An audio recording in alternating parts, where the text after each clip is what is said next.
मंत्री रामलाल जाट साहब, हमारे वरिष्ठ नेता घनश्याम तिवारी साहब पूर्व मंत्री, कैलाश त्रिवेदी जी, हमारे AICC के सेक्रेटरी नवनियुक्त सेक्रेटरी धीरज गुजर जी, हंगामलाल मेड़ा साहब, प्रदीप सिंह जी, आदरणीय पराक्रम सिंह जी, विवेक धाकर जी, अनिल डांगी जी, मनीष मेवाड़ा जी, चेतन डिडवाना जी, अक्षय त्रिपाठी जी, हमारे वरिष्ठ नेता कैलाश जी व्यास, मबरूक खान जी, सुशीला जी सालवी, आदरणीय कन्हैयालाल जी धाकर साहब, दुर्गापाल सिंह जी, रमेश जी और जगदीश जी जाट, याकूब मोहम्मद जी, संजय तिवारी जी, महेंद्र सिंह जी, दुर्गेश शर्मा जी और ओंकार जी माली और तमाम हमारे उपस्थित नेतागण, उपस्थित बुजुर्गों, भाई और बहनों, नौजवान साथियों, मुझे बहुत खुशी है कि आज मॉडल में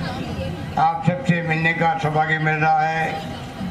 विशेष मकसद है भाई रामपाल शर्मा को हम सबकी सलाह से पांडे साहब, उनके सेक्रेटरी तरुण कुमार जी, प्रदेश कांग्रेस के अध्यक्ष सचिन पायलट जी और जो अन्य नेता हैं रामलाल जाट जी, CP जोशी जी, सबकी सलाह करके रामपाल शर्मा जी को टिकट दिया गया। यहाँ से रामपाल शर्मा को आप आशीर्वाद दोगे।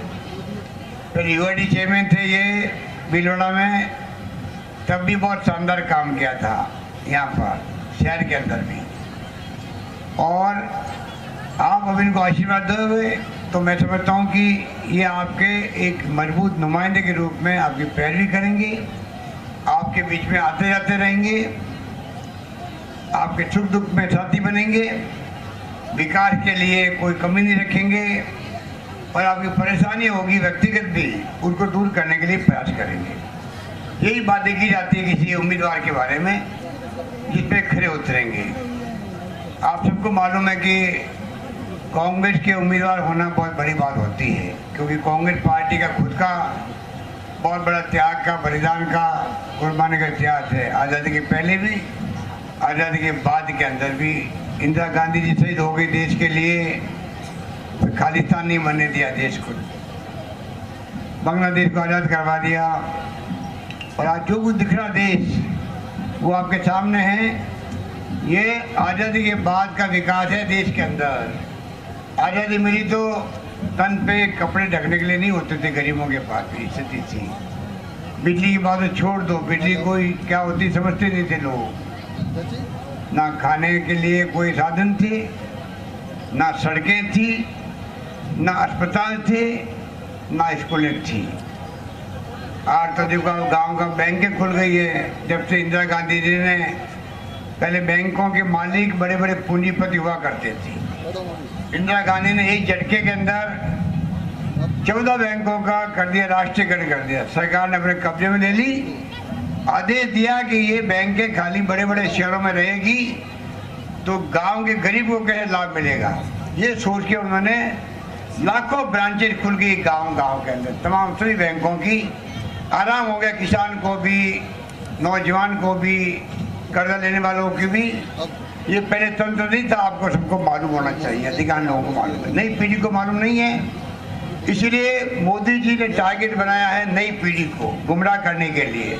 सोशल मीडिया के माध्यम से घटिया बातें लिखेंगे, भड़काएंगे नौजवान पीढ़ी को। पहली बार वोट दे रहे हो आप लोग और शहीदों को श्रद्धांजलि के रूप में वोट दो। क्या क्या बोलते हैं वो सोच नहीं सकते। वोट लेने की खातिर लोकतंत्र में कायदा होता है कि ये ऐसी मीटिंगें हो, तमाम पार्टी वाले अपनी बात कहे, किसान के लिए हम क्या करेंगे, गरीब के लिए क्या करेंगे, महिलाओं के लिए क्या करेंगे, युवाओं के लिए क्या करेंगे, नौकरी के लिए, छात्रों के लिए हमारे पास क्या स्कीमें हैं, सिंचाई के साथ कैसे बढ़ेंगे, आपके पानी की योजना कैसे आएगी। जैसे मैं चंबल से पानी में लेके आए थे, आपके चंबल से पानी लाना बहुत बड़ी बात थी। पिछली बार आपके आशीर्वाद से मुझे मुख्यमंत्री बनने का सौभाग्य मिला, दूसरी बार चंबल से पानी लिफ्ट करके भीलवाड़ा तक पहुंचा उस वक्त के अंदर, ये सबको मालूम है। तो काम की बात करो जनता के सामने, और फिर वोट मांगो, और जनता फिर तय करेगी किसे वोट देना है। मोदी जी वो नहीं करेंगे। बीजेपी वाले खाली चुनाव आते ही राम मंदिर की बात करेंगे, राष्ट्रभक्ति की बात करेंगे। क्या आप लोग राष्ट्रभक्त नहीं हैं? हम लोग सेना की बात करेंगे, सेना के पराक्रम की बात करें। सेना का पराक्रम तो देश की आज़ादी के बाद में 4 बार से देखने को मिल रहा है।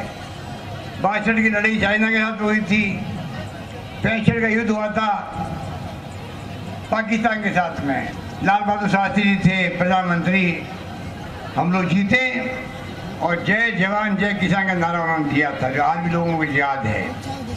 इंदिरा गांधी ने बांग्लादेश को आज़ाद करवा दिया।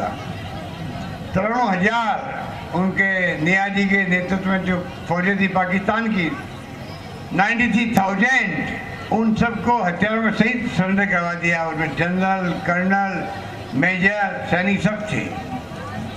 दुनिया के इतिहास में कहीं नहीं हुआ ऐसा जो हिंदुस्तान ने कर दिखाया। अब ये इंदिरा गांधी ने कभी नहीं कहा कि मुझे वोट दो क्योंकि मैंने बांग्लादेश आज़ाद करवा दिया मेरे वक्त के अंदर, कभी नहीं कहा। शास्त्री जी ने कभी नहीं कहा। सेना का काम अलग देश की रक्षा करने का काम है, पूरे देश को गर्व होता सेनाओं पर। और हमारे मोदी जी जो है चुनाव जीतने के लिए ना तो पानी की बात कर रहे हैं, ना सिंचाई की सुविधाएं बढ़ाने की बात करते हैं, ना शिक्षा की बात करते हैं, ना स्वास्थ्य सेवाओं की बात करते हैं। खाली पर वो भावात्मक मुद्दे रख करके चुनाव जीतना चाहते हैं, क्योंकि 5 साल तक उन्होंने सरकार चलाई, विदेश घूमे, खूब घूमे होंगे। विदेश में जाके भी हिंदुस्तान के सरकारों की बुराई करके आए, जो आज तक किसी प्रधानमंत्री ने विदेशी मुल्कों की धरती पर कभी एक शब्द नहीं कहा होगा अपने मुल्क के बारे में। तो मोदी जी वो व्यक्ति है जिन्होंने दुनिया मुल्कों में घूमते रहे और वहाँ कहते रहे कि 50 साल 60 साल में हिंदुस्तान में कुछ नहीं हुआ, अब मैं लगा हूँ काम करने में, विकास के लगा हूँ। ऐसी भाषा कोई नहीं बोलता जो प्रधानमंत्री मोदी जी बोलते हैं, जो उनको शोभा नहीं देता है। दुनिया के कई प्राइम मिनिस्टर हिंदुस्तान में आते हैं, कभी देखा आपने यहाँ आके वो अपने मुल्क की बुराई करते हो? कभी नहीं होता ऐसा। तो मोदी जी ना तो काला धन लेके आए, ना पर नौकरी लगाई बच्चों को 2 करोड़, ना महंगाई कम करी। क्या किया उन्होंने? कोई काम बताए भाई कि मैंने ये काम कर दिया आपके लिए। उनकी पोल खुल चुकी है, नई पीढ़ी को भड़का रहे हैं। मैं आपको आह्वान करना चाहूँगा कि हमने जो कहा वो किया। हमने कहा आपको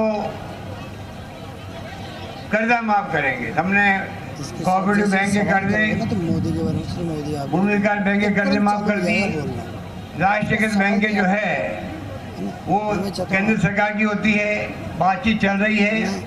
उधर से भाग के चुनाव के बाद में अभी तो रोक लगी हुई है इलेक्शन कमीशन की। चुनाव होते ही पहला काम हमारा ये है, जो राष्ट्रीयकृत बैंकों के कर्जे लिए हुए जिनका MP हो गया है, चुनाव खत्म होते उन सब के कर्जे माफ करेंगे। मैं कहना चाहता हूँ आपको, मोदी जी कल बोल के गए उदयपुर के अंदर कि मुख्यमंत्री रास्ता के झूठ बोल रहे हैं, कोई कर्जा माफ नहीं किया। ये बातें प्रधानमंत्री के मुंह से शोभा नहीं देती कि एक मुख्यमंत्री के बारे में आप कहो कि ये झूठ बोल गए और कर्जा माफ नहीं किया।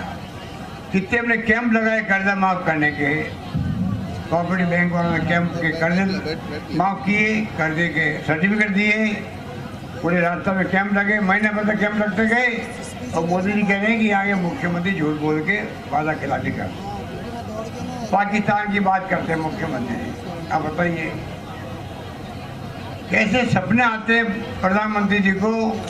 वो खुद ही तो मनगढ़ंत बात कहते कांग्रेस के बारे में, मुख्यमंत्री के बारे में, फिर खुद ही जवाब देते कि मैं कितना बहादुर हूँ। मेरे अलावा कोई चेहरा है क्या हिंदुस्तान में प्रधानमंत्री के लिए? बताइए। कल पूछ रहे थे वो जोधपुर के अंदर कि मेरे अलावा कोई चेहरा दिखता है क्या आपको प्रधानमंत्री के लिए? बताइए। अरे पंडित नेहरू थे,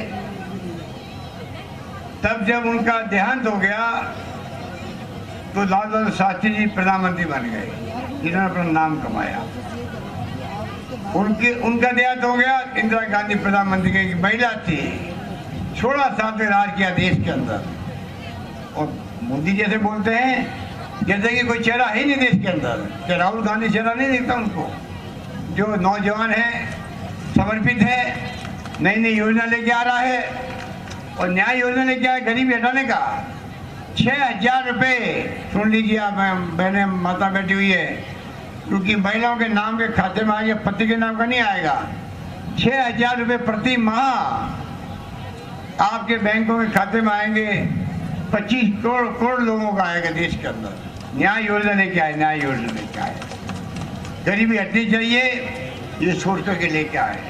किसानों के लिए अलग से बजट पेश होगा, बजट पेश होगा आज़ादी के बाद में। इतना बड़ा निर्णय मैं मानता हूँ। किसानों के लिए जो क्रांतिकारी निर्णय है, पूरे लोकसभा में राज्यसभा में बजट पेश हो गए, उस पर बहस होना सबकी, तो जितनी भी समस्याएं किसानों की है उन सब पे बहस होकर के जो फैसले होंगे, बजट पास होगा, तो मैं समझता हूँ कि आप कल्पना कर सकते हो कि कितना बड़ा लाभ मिलेगा किसानों को। जो किसान आज हत्याएँ कर रहे हैं, आत्महत्याएँ कर रहे हैं, प्रदर्शन करते हैं दिल्ली के अंदर, तमिलनाडु किसान आकर के, बम्बई के, महाराष्ट्र किसान 1 महीना तक पैदल मार्च करते हुए आए, उनके छाले पड़ गए, घाव हो गए पैरों के अंदर, तभी वो आए थे। मध्य प्रदेश में किसानों के ऊपर फायरिंग हो गई, 6 लोग मारे गए। राहुल गांधी जब पहुंचे थे मिलने के लिए सबसे, ये हालात जो देख करके राहुल गांधी जी ने बहुत बड़ा फैसला किया है, कई बातें की है, आपको मालूम है। हमारी सरकार ने भी कर्जे माफ़ करने के अलावा 5 साल तक बिजली के दाम नहीं बढ़ेंगे, मैंने कहा है। 1 लाख कनेक्शन किसानों के लिए, कृषि के लिए अलग दे रहे हैं हम लोग। पानी के जो बिल आते थे पहले, अब हमने पानी के बिल निःशुल्क कर दिए, कोई बिल नहीं आएगा गाँव के अंदर। ये बड़ा फैसला किया हम लोगों ने। दवाई हम 600 देते थे पहले, अब सरकार बनते ही मैंने कहा है किडनी की दवाई, हार्ट की दवाई और कैंसर की दवाई, बहुत महंगी होती दवाई है, लंबे समय तक लेनी पड़ती है, आदमी की कमर टूट जाती है, घर बिक जाते हैं, गहना बेचना पड़ता है, तो तीनों दवाइयाँ सरकार फ्री देगी। ये अपने आदेश जारी कर दिए, मैं आपको निवेदन करना चाहता हूँ। इस प्रकार से हमने 21 फैसले किए हैं, 21 फैसले किए हैं। बेरोजगारी भत्ता की है, उसके अंदर है 1 रुपये किलो अनाज भी है गरीबों के लिए। इस प्रकार से हमने 21 फैसले किए। तो मैं आपको कहना चाहूँगा, कृपा करके इनकी बातों में नहीं आए। मोदी जी की लक्ष्यदार बातें बोलते वो, उसमें तथ्य कुछ नहीं होता है, सच्चाई कुछ नहीं होती है, वो खाली जुमलेबाजी बोलते हैं। अच्छे दिन आएंगे कहा था आपको, 5 साल तक अच्छे दिन आए किसी के, अब अच्छे दिन के नाम नहीं लेते। पहले बोलवाते थे अच्छे दिन और जनता बोलती थी आएंगे, ये मोदी जी का नारा था। अब सुनते हैं आप लोग उनका अच्छे दिन का, इंतजार करते रहेंगे लोग 5 साल तक। अब नई बातें लेके आ गए, पुरानी बातें वादे किए थे वो चर्चा ही नहीं करते वो लोग। उनका मैनिफेस्टो भी इतना बकवास आया है, कोई सोच नहीं सकता। मैनिफेस्टो पे ना वो चर्चा खुद करते हैं, ना उनकी पार्टी वाले करते हैं, ना देश में लोग करते हैं। कांग्रेस का मैनिफेस्टो जनता को पूछ के बनाया हुआ है। राहुल गांधी ने कहा आप जाओ पूरे देश के अंदर घूमो और मन की बात थोपो मत, मन की बात सुनो। किसानों की, महिलाओं की, मजदूरों की, कुलियों की, रिक्शे वालों की, सब लोग क्या कहते हैं, उसके बाद में मैनिफेस्टो बने, हम ये वादा करते हैं। आप वो मैनिफेस्टो कांग्रेस ने बनाया। इसलिए मैं आपको निवेदन करूंगा, कृपा करके आप लोग कमी रखना मत। रामपाल शर्मा को जिताओगे, कड़ी से कड़ी जुड़ेगी। एमएलए आपका रामलाल जाट, एमपी रामपाल शर्मा बनेगा। सरकार राजस्थान में आपकी है, दिल्ली में सरकार हमारी बनेगी, कड़ी से कड़ी जुड़ेगी। आप मान के चलो कि जम के काम होंगे, आपके विकास जम के होगा। कड़ी सरकार ने जो अन्याय किया वसुंधरा जी ने, कोई भूल नहीं सकता। सारे काम सब कर दिए, रिफाइनरी आज 55 में ठप, पोस्ट फैक्ट्री लग रही थी आपके यहाँ पे, शिलान्यास हो गया बीरोड़ा में, वो भी सब पता नहीं क्या हुआ उसका। बांसवाड़ा डूंगरपुर में ब्रॉडगेज बननी थी, पैसा जमा हमने करवा दिए, 200 करोड़ रुपये तो कराई दिए पहली किस्त, वो काम भी ठप हो गया। पूरे राजस्थान की बड़ी बड़ी योजनाएं थी हमारी, रेलवे की थी, मेट्रो की थी जयपुर में, तमाम को बर्बाद कर दिया। पता नहीं उनके दिमाग में क्या था। हमारी गवर्नमेंट की सोच दूसरी है। हम वसुंधरा जी के जो काम चल रहे हैं विकास के, कोई बंद नहीं करने वाले। हम चाहेंगे जनता का भला हो। सरकार बदलती है, बस काम थोड़ी रुकते हैं, ना रुकने चाहिए। इसलिए मैं आपको अपील करूंगा, कृपा करके आप लोग वहाँ नरेगा के काम में भी आपको मालूम होगा कि 100 दिन का रोजगार मिलता था। सोनिया जी ने, डॉक्टर मनमोहन सिंह जी ने स्कीम बनाई, पूरे दुनिया की सबसे बड़ी स्कीम है रोजगार की।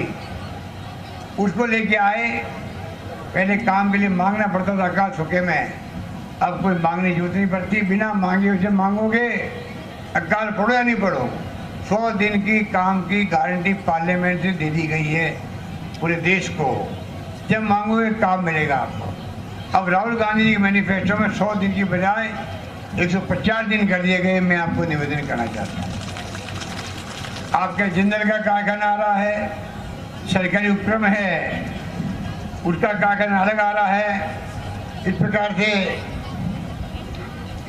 से यहाँ बड़े बड़े काम हो रहे हैं, 5-6 हज़ार लोग लगेंगे, काम में लगेंगे। उद्योग लगता है तो रोजगार मिलता लोगों को। मैं उम्मीद करता हूँ कि आप इन बातों को समझेंगे। और जिस प्रकार से मोदी जी कहते हैं कि मैंने धोखा दे दिया जनता को, मैंने कर्जा माफ नहीं किया, बताइए जवाब प्रदेश की जनता को देना है मोदी जी को। आप जो राजस्थान के मुख्यमंत्री के बारे में जो झूठ बोल के गए हैं, मैंने कर्जा माफ नहीं किया, अगर नहीं किया तो आप देख लो क्या नहीं किया, आप भी जवाब दो ढंग से। कर्जा माफ हुआ है कोऑपरेटिव का, भूमि विकास बैंक का, और उस पर मैंने कह दिया था कि नेशनल बैंक के लिए बातचीत चल रही है, उसके बाद में हम लोग 2 लाख के कर्जे को माफ करेंगे, पहले ही मैंने कह दिया था। और मोदी जी को कौन समझावे कि आप किस प्रकार से जनता को कह के जाते हो राजस्थान के मुख्यमंत्री धोखा दिया, धोखेबाज है वो। और ये भी कह दिया सीएम देश के साथ भारत के शौर्य की बजाय पाकिस्तान के दुष्प्रचार पर विश्वास करते हैं। अब बताइए आप, अरे मोदी जी आपको आए हुए तो खाली हुए हैं 20 साल हुए हैं राजनीति में आए हुए, आपको मुझे हुए हैं 40 साल हुए, वो 40 साल हुए मोदी जी 40 साल ही ज़्यादा हुआ मुझे। तो मैंने एनएसयूआई का अध्यक्ष के रूप में मैंने कांग्रेस राजनीति शुरू की 73 में, गिन लीजिए कितना साल हुआ है, 40 साल ज़्यादा हो गया है।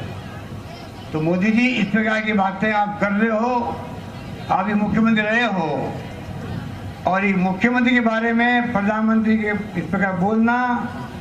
आपके मैं 3री बार आया हूँ, शाहपुरा में आया, साड़ा में आया, मैं वहाँ पर ये बैठे कैलाश त्रिवेदी जी, आज मंडल में खड़ा हूँ, 3 बार आया हूँ मैं हर लोकसभा क्षेत्र में। अविनाश पांडे जी, सचिन पायलट जी, मैं खुद, रघु शर्मा जी हमारे कैंपेन कमेटी चेयरमैन, हम पूरे प्रदेश में 3 बार घूम चुके हैं सर लोकसभा क्षेत्र में। और हमारे प्रधानमंत्री जी कहते हैं कि अशोक गहलोत अपने बेटे को बचाने के लिए गली गली में घूम रहा जोधपुर में, उसको बाकी सीटों की चिंता नहीं है। बता दीजिए आप, इतना झूठ बोलने वाला प्रधानमंत्री कभी देखा आपने? देखा कोई? जोर से बोलो, देखा आपने? देखा आपने? देखा आपने? अब बता दीजिए आप, जो प्रधानमंत्री झूठ बोलेगा देश में, उस देश का लोकतंत्र खतरे में होगा, उस देश का संविधान खतरे में होगा, उस देश खतरे में होगा। और आज पूरे मुल्क के विपक्षी पार्टी लोग ही कहते हैं मोदी जी के रहते हुए देश में लोकतंत्र को खतरा है, संविधान को खतरा है, जो अमेरिका के सामने बनाया था वो देश को खतरा है। ये ऐसे नहीं कहा जाता है। ये उदाहरण तो राजस्थान के हैं, मेरे बारे में बता दीजिए आप। राजस्थान के एक बच्चा भी कह सकता है कि मेरा कैरेक्टर ये है, जो मोदी झूठ बोलते हैं, झूठ बोलना महापाप समझता हूँ मैं, और मोदी जी सच बोलना पाप समझते हैं। ये स्थिति इतना बड़ा फर्क। 2 दिन के दौरे में 4 मीटिंग करी, झूठ के अलावा कुछ बोले ही नहीं है। ये मोदी जी का चरित्र है। क्या कहेंगे उनको हम लोग? मेरे बारे में बोल के गए। और मैं मिलने गया उनसे पीएम ऑफिस के अंदर दिल्ली में, मुख्यमंत्री बनने के बाद जाते हैं हम लोग, एक गर्दी होती है, मैं उनसे मिलने गया, बड़े वार्मली हाथ मिलाया, बहुत खुश हुए। आप बताइए, आप कमरे के अंदर तो मुझे हाथ मिलाते हो, बड़े खुश होते हो, और मेरे जिले में आकर के, मेरे राजस्थान में आकर के मुख्यमंत्री के बारे में ये बातें बोलते हो आप। बता दीजिए आप। मोदी जी, राजस्थान की सरकार बने 3 महीने हुए हैं, 5.5 साल तक सरकार सेवा करेगी गरीबों की, मजदूरों की, किसान की, कोई रोक नहीं सकता। जो कहेंगे वो करेंगे, ये राहुल गांधी का आदेश है हम सबको, हम पीछे हटने वाले नहीं हैं। और आप जुमलेबाजी के लिए कुछ नहीं बोलते हो, जुमलेबाजी के लिए कुछ बात नहीं करते हो। अब बताइए आपने 5 साल की उपलब्धि आपकी क्या है, उस पर बहस करो आप हम सबसे। ये लोकतंत्र किसने दिया आपको? ये कांग्रेस ने दिया है, गांधी जी के नेतृत्व में, पंडित नेहरू, सरदार वल्लभ भाई पटेल, मौलाना अबुल कलाम आजाद, अम्बेडकर ने बनाया संविधान। ये वोटों के राज में हम सब आपके पैर पड़ते हैं, आशीर्वाद मांगते हैं, चाहे मुख्यमंत्री हो, चाहे प्रधानमंत्री हो, मंत्री हो, एमएलए हो, एमपी हो, सरपंच हो। ये लोकतंत्र की व्यवस्था किसने काम की? मोदी जी ने करी है। 70 साल में क्या किया? अरे 70 साल में जो कुछ हुआ है आज दिख रहा है आपको। सुई नहीं बनती थी यहाँ पर, बिजली लोग समझते नहीं थे। जो आज दिख रहा है, ना सड़कें थी, ना पानी, ना बिजली, ना शिक्षा, ना स्वास्थ्य। किसने किया? मोदी जी, आपने किया 5 साल के अंदर। अगर 70 साल में कांग्रेस कुछ नहीं किया है और आप मानते तो आप वोट मोदी जी को दो। और अगर 70 साल में कांग्रेस नहीं तो